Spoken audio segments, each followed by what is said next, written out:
اعوذ باللہ من الشیطان الرجیم بسم اللہ الرحمن الرحیم السلام علیکم ناظرین کرام، ویڈیو شروع کرنے سے پہلے آپ سب سے گزارش ہے کہ چینل کو سبسکرائب کریں، لائک کریں، شیئر کریں اور اپنی رائے کا اظہار کمنٹ سیکشن میں ضرور کریں تاکہ ہر نئی آنے والی ویڈیو آپ تک پہنچ اگر جس کی حفاظت کے لیے ابابیلوں کا لشکر آئے، ہاتھیوں کے عظیم لشکر کو تباہ و برباد کر دے، وہ گھر جس کی حفاظت دنیا کی تخلیق سے ہی کی جا رہی ہے، ایک دن ایسا آنے والا ہے کہ مقدس گھر خانہ کعبہ گرا دیا جائے گا اور اس کے ٹکڑے ٹکڑے کر کے اس کو سمندر میں پھینک دیا جائے گا۔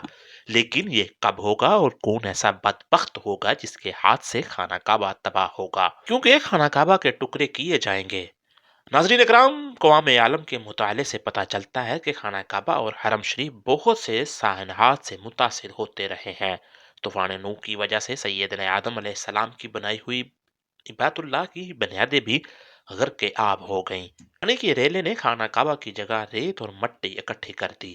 ریت اور مٹی کا یہی انبار بعد میں ایک ابھرے ہوئے سرخ ٹیلے کی شکل میں مرجع عوام بن گیا۔ مظلوم اور بیمار لوگ اس ٹیلے پر آ کر دعا کرتے، حج کے لیے بھی لوگ اس ٹیلے پر آتے، یہ عمل حضرت ابراہیم علیہ السلام کی تعمیر کعبہ تک جاری رہا۔ طوفان نوح کے بعد خانہ کعبہ کئی دفعہ بارشوں کے پانی اور سیلابی ریلوں کی زد میں آیا، یہاں تک بھی ہوا کہ کعبے کا چوتھا حصہ پانی میں ڈوب گیا۔ حجاج بن یوسف کی فوج نے خانہ کعبہ پر سنگ باری کی، حضرت عبداللہ بن زبیر کو یہاں محاصرے میں شہید کیا گیا۔ بحرین سے کرامتا آئے اور حجر اسود نکال کر لے گئے۔ 20 سال سے زائد عرصے تک کعبہ کا طواف حجر اسود کے بغیر ہوا۔ تاریخ ابن خلدون میں ہے کہ اموی جرنیل حسین بن نمیر نے کوہ ابو قبیس اور کوہ قیقان پر منجیقے نصب کر کے خانہ کعبہ پر سنگ باری کی۔ سنگ باری اتنی شدید تھی کہ کوئی شخص طواف نہ کر سکا۔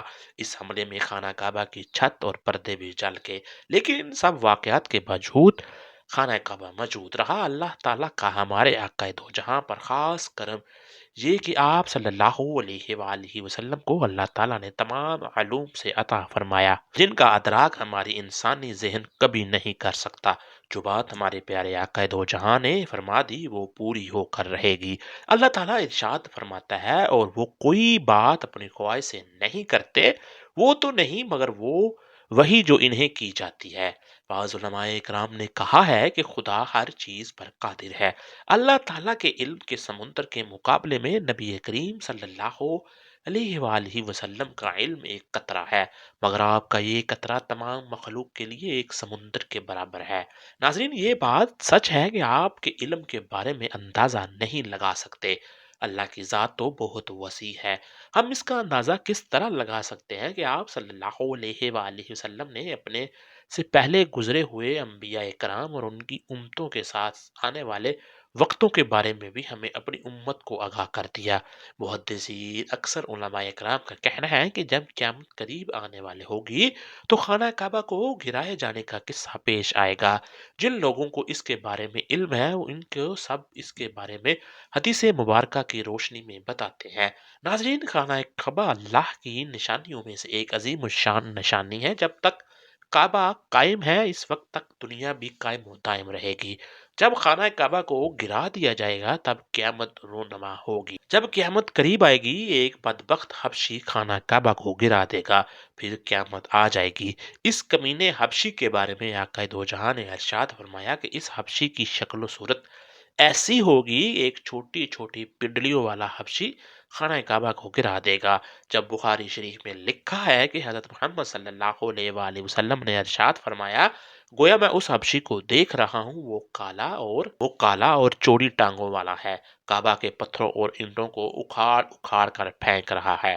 بخاری شریف میں ہے کہ قرب قیامت کے وقت حضرت عیسیٰ علیہ السلام کے بعد جب لوگوں کے سینوں سے قرآن پاک اللہ تعالیٰ اٹھا لے گا تو اس کے بعد وہ بدبخت حبشی خانہ کعبہ کو گرائے گا۔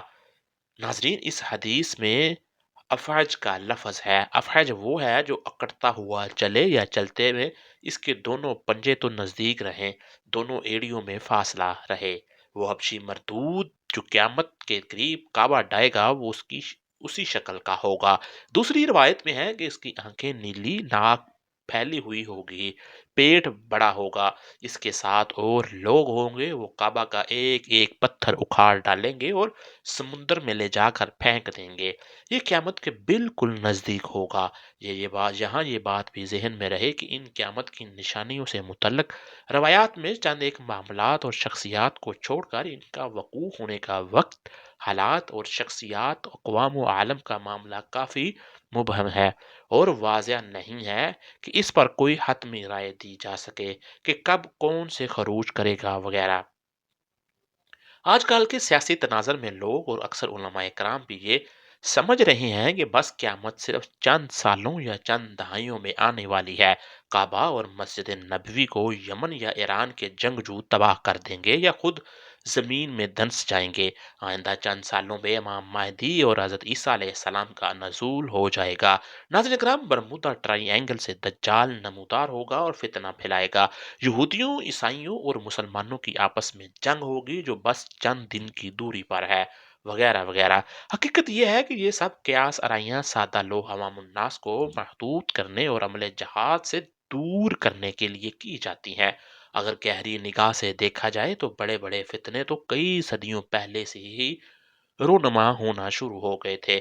کتنے ہی لوگوں نے مہدی ہونے کا ڈرامہ رچایا، کتنے ہی دفعہ مسلمانوں اور یہودی اور نصارہ میں بڑی جنگیں ہوئی، کتنی مرتبہ قبلہ اول فتح ہوا، کتنی مرتبہ قبلہ اول پر یہود کا قبضہ رہا، کتنے مرتبہ دجال نما انسان پیدا ہوئے، لیکن ان کا ذکر قرب قیامت کے سلسلے میں نہیں ہوتا۔ صرف 20ویں اور 21ویں صدی کے سیاسی معاملات اور واقعات کو ہی قرب قیامت سمجھ لیا گیا، جب نبی کریم صلی اللہ علیہ وآلہ وسلم کے ایک فرمان کے مطابق آپ کی وفات کے بعد کا سارا زمانہ قرب قیامت ہی ہے، چاہے کتنی صدیاں بیت جائیں۔ لہٰذا علماء کو چاہیے کہ آج کل کے سیاسی پروپیگنڈے سے متاثر ہو کر ان عوام الناس کو محفوظ کرنے کی بجائے ان کو نیک اعمال اور جہاد فی سبیل اللہ کی ترغیب دیں۔ اللہ تعالیٰ سے دعا ہے کہ اللہ تعالیٰ ہم کو نیک کام کرنے کی توفیق عطا فرمائے۔ آمین۔